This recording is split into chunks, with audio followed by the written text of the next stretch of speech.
Todd Tomazic, congratulations on being inducted into the California Wrestling Hall of Fame. Thank you. What made you get involved in wrestling? I had recently moved to Placentia, California from Littleton, Colorado, and was looking for a place to play sports. Was actually looking for soccer, and a little flyer came in the mail, or dropped off in the school in my fourth grade classroom to join Bob Stolo's North Orange County Titan program in the El Dorado wrestling room, and I think you might have been in that room. We wrestled after that, and I was a big kid. I was a 130-pound fourth grader, so I always had to wrestle up with the older kids, and that included Steve Lawson and his older brothers. And probably the first month, I went and talked to Bob Stolo and said, I'm not very good at this. These guys are beating me up pretty good. And so Bob explained to me that the group I was with was better than average, and I should try my hand at a novice tournament. And that's what I had some success at my first novice tournament because I had a chance to score a point. So that was it. I was hooked. Well, that's great. Is there an individual or two that had the greatest impact on your wrestling career, Todd? Certainly the beginning was Bob Stolo and his teaching of the love of the sport. He allowed the little kids not to be too competitive in the beginning, that you had to learn the moves before it could turn into a competitive sport. So he was very influential in the early years, and then having a teammate with Steve Lawson, who had older brothers, and you always aspire to be the best guy on the team or the best guy in the room, and those were the guys I aspired to be because they laid the groundwork of state championships and success, and that's what I wanted. They did, and they were in many ways trailblazers because Orange County had never had a state championship team before. Yeah. So that was a nice legacy to try to follow. Yeah, I always say that if you're the first guy to do it. So for Howard doing it, where there was, I guess if you go back far enough, Fleming won a championship in the early 70s, but in the 80s, that was unheard of for a little school in Placentia. No, it was great. Did you have any wrestling heroes growing up? I would say the Schultz brothers, because they were my weight class, and then in 84 they won, and one of them won an Olympic gold medal. I think the other one placed third. So those were the guys you aspired to be. They were your weight class. They were real. They were in your backyard. I watched them in person, so it seemed achievable at the time. Yeah, and that's so true.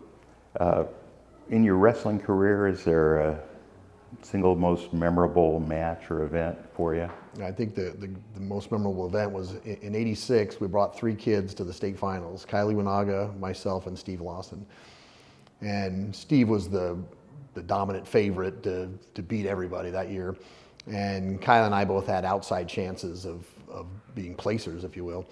And certainly I was second place to Steve all year long. If I was the champ, he was the champ, and he was the MVP. So I somewhat became accustomed to being the second best guy in the team. And when Kyle won in the semis, I'm thinking to myself, I can't be third. I can't be the third best guy in the team. So I was wrestling. Slip a rank, huh? I was wrestling Ron Perry from Arcata in the semis. He was the defending runner-up, and very close match. I don't know if I reversed him. I'd get something late in the match to win and get to the finals. And at that point, I was like, I'm in the finals, good enough, And Kyle was going to lose to Millsap in the finals, so I said, hey, even though I'm second. And I was the kid I wrestled, Sean Benson, was 50-0 and was the predominant favorite. And he was just a stubborn kid, wanted to beat me at my game. If he'd have just took me down and let me up, I probably would have no chance. But he wanted to take me down and wrestle on the mat, and he lost the battle on the mat, and that gave him my first title. Yeah.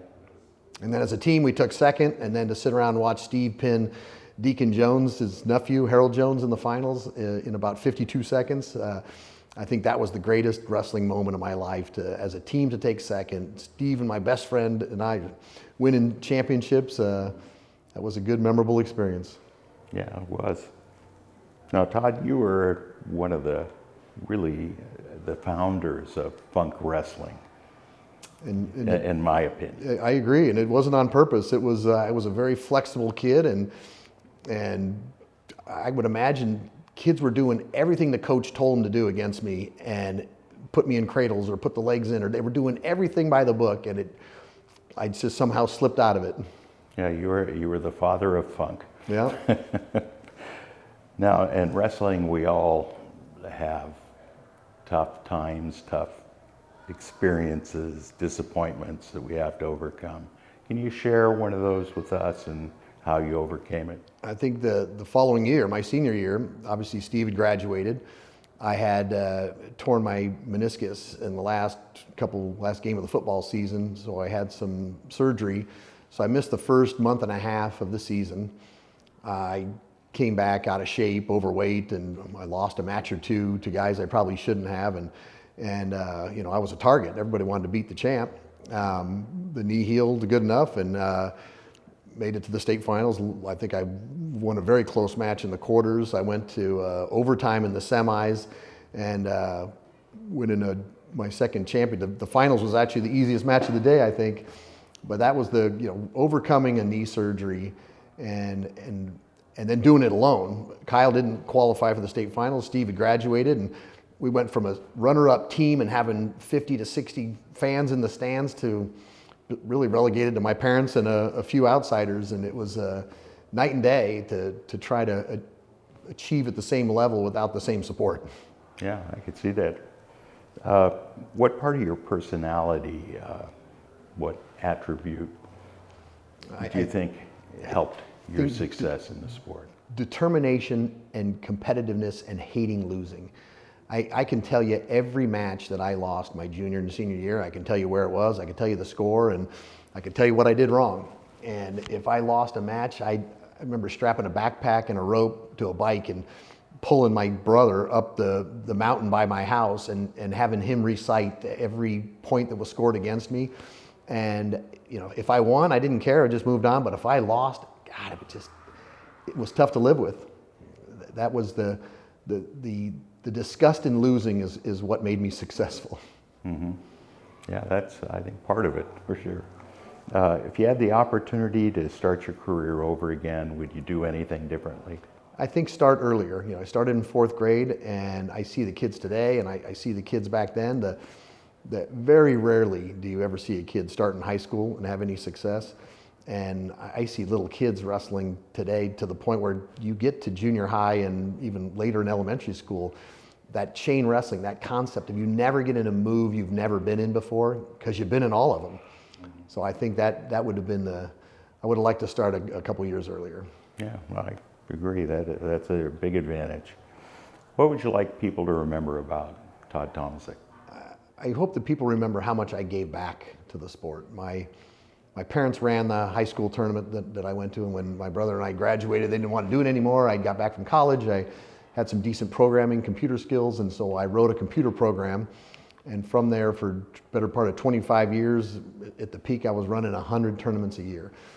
COVID was my perfect exit to back off and hand it off to the next generation. But as much as my high school wrestling success, I think that I'd probably rather be preferred to be known by how much I gave back to the sport that gave me so much. And the hours and hours I spent in the evenings before the big tournaments prepping the data, and then the countless hours I spent in high school gymnasiums in a thankless back room printing bout sheets and keeping team score. Yeah, that's much appreciated, by the way. Todd, congratulations on Thank you. Being a member of the California Wrestling Hall of Fame. Thank you. Well deserved.